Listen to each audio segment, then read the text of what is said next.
How's it going? It's Nathan Hawken. Welcome to the video. If people are walking all over you, it's not because they're being disrespectful. It's because you've taught them that they can. I've been coaching leaders, business owners, entrepreneurs, former Olympic athletes for over a decade now, and I've seen this exact same pattern happen over and over again. And just recently, I had a client tell me that they didn't ask for help because they didn't want to be a burden on people. And she's successful. She's a business owner. She's trying to build a side hustle next to her business. She's got a family, systems in place, but kept letting people disrespect her boundaries because she was afraid of what? Being difficult? Does that sound familiar at all? Most people think that boundaries are a nice to have, something that you do or you have as a luxury when things calm down, when you're fully established. They think that having boundaries makes you difficult to work with, hard to deal with, not a team player.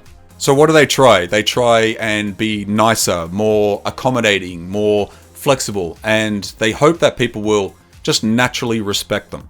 They avoid confrontation and they make exceptions just this once. And you know what?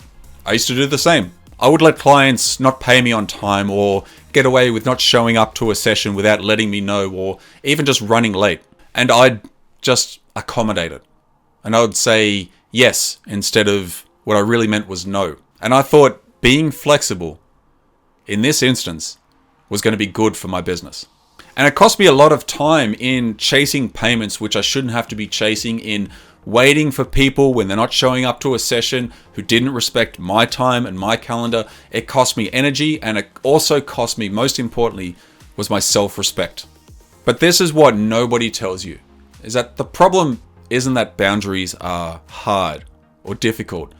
The problem is that we treat them as optional. So let me show you what's really happening. I call this the boundary checkpoint system. Layer 1 is what you see on the surface. You see yourself being accommodating, being flexible, even being nice. The person who just makes things work, who doesn't rock the boat. You think the other people are being disrespectful. If only they were more considerate, more professional, more aware. But then the second layer is what's actually happening underneath. You're teaching people that your time, your energy, your standards don't matter. Every time you let someone cross a boundary, even if it's just this once, you're sending a message that this line is negotiable. You can test it. I won't hold it. You're avoiding the discomfort of setting these standards because you're afraid of losing people, afraid of conflict, afraid of being seen as being difficult. Then at the third layer, this is the breakthrough that changes everything. This is where you learn that breakthroughs aren't walls to keep people out. These are checkpoints that will let the right people in. They don't filter for rejection. They filter for respect. So think about it like a checkpoint. You set a criteria. People either meet it and pass through, or they don't, and they self-select out. They're turned away from the door. You're essentially like the bouncer at your boundary nightclub. And here's the critical part. People who can't pass your checkpoint, they aren't your people. So let me tell you about a client of mine. Successful entrepreneur, owns a business, building something on the side, brand new baby, trying to manage everything, interested in real estate, teaching, these products he's trying to build, all of it. And she came to me exhausted, creating these elaborate systems to really try and juggle everything, being accommodating to everyone, trying to balance it all. And she's not asking for help. Why? Because I don't want to be a burden to people, is what she said. So naturally in our session, I asked her, why didn't you ask for help before? And she said, well, I didn't want to be a burden. People are already stressed out with their own problems. I'd rather just deal with it myself. Sounds pretty noble, right? So I said to her, well, that makes a lot of sense, especially when trying to love yourself hasn't been a priority for a long time. You might as well just keep things hard for yourself, right? There was silence. But here's what we uncovered. She wasn't really avoiding asking for help because she was considerate. She was avoiding it because she believed deep down inside that she wasn't worth the help. No boundaries around her time, no standards for how people treated her, just accommodation and overwhelm. She then realized that having boundaries and asking for support wasn't a burden. It was actually her respecting herself. That loving yourself for her had to become a non-negotiable.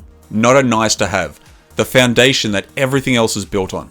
So we worked on boundaries based on her values, her non-negotiables. This is what I need. This is what I will not accept. This is how people need to show up if they want to access my time and my energy. And once those boundaries were in place, everything started flowing. People either respected her boundaries or they left. And the ones who left, they weren't the types that she wanted to have around anyway. Her team started to perform better. Her no-shows or late comers to work reduced significantly. Her relationships improved.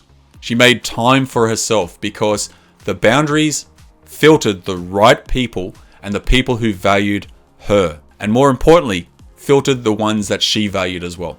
And look, I've been there before. I've let people walk all over me too much that I even care to admit out loud. Take advantage of my good nature, me always trying to be nice, let my clients get away with excuses, not paying on time, late comers, no-showers, everything. And I thought I was being accommodating, offering good customer service, doing well for my clients. But you know what I was actually doing was not valuing my own time. I wasn't setting my own standards. I wasn't valuing my own work. And the real breakthrough came when I actually realized that I'm more valuable than this. And it's funny to say because as a coach, this is the work that I do with my clients. Yet it can be extremely hard to do for myself what I help my clients do. So now I set clear agreements with all of my new clients, clear expectations, clear payment terms, cancellation policies, standards for engagements. I set agreements for them showing up 10 minutes early, being ready, being raw, never having to have a conversation about a payment if it's due, knowing that their next session will be cancelled or if not forfeit if they don't pay on time. And you know what happened? The right clients respected it. They appreciated the clarity. They knew where they stood. They knew where I stand, and they showed up differently. They showed up powerfully. And the people who pushed back on it, the one who wanted exemptions from it, who tested the boundaries, they self-checked out. If not, I checked them out. I would let clients go. I would refund money if needed because I was okay with that now. I'm okay with saying no. I'm okay with letting people go. So at this stage, you might even be thinking, how do I start setting boundaries for myself and how do I make them stick? Well, let's go through the boundary checkpoint system in 3 very simple steps. Step 1 is to identify where you've been teaching people that they can disrespect your standards. Ask yourself, where am I letting this happen because I'm avoiding discomfort? Is it a client who doesn't pay on time? Maybe it's in team members who miss deadlines without any accountability. Maybe it's in a personal relationship where you always say yes, but you really mean no. Write it down and get really specific with this. Where have you been lowering your standards to avoid any type of confrontation? Step 2 is to make your boundaries non-negotiable instead of a nice to have. Your boundaries need to be based on your values. So what actually matters to you? This is really important to understand. Then you need to make a decision. Will you lower them for others? Will you go against your values or will you stand firm? Because here's the thing, with your boundaries in place, look at what happens. Without them, look at the alternative. You get to choose. Do I want people who respect my standards or do I want people who show up when it's convenient for them? This isn't about being rigid. This is about just being clear on what you will accept and what you won't accept. Then step 3 is to set the checkpoint and communicate your standards very, very clearly.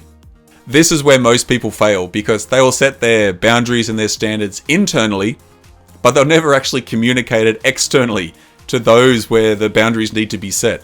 So you need to tell people, right, here's the standard. Here's what I expect. Here's what I will not accept. And more importantly, here's what happens if these standards and these boundaries are not met. Then you just let people prove that they meet the criteria or they just self-select out. And this is the critical part. A client is not a client until they're paying for your service. A team member isn't a team member until they respect your standards. A relationship is not a relationship until there's mutual respect.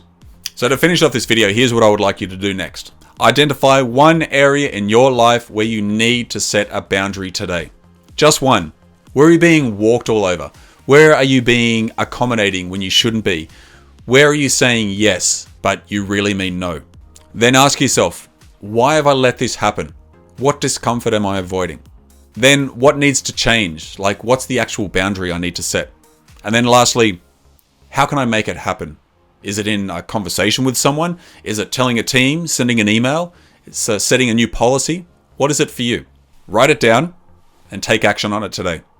Now, if you're sitting on opportunities but people are walking all over your time, your energy, your standards, this is the exact type of work and kind of pattern that I see with my clients, and it's the type of work that I do with my clients. Sometimes all it takes is a single conversation to stop accommodating and start commanding respect. There's a link in the description below if you're interested in having a conversation. Just remember, if you let people walk all over you, they will. Not because they're bad people, just because you've taught them that they can. Stop teaching that lesson.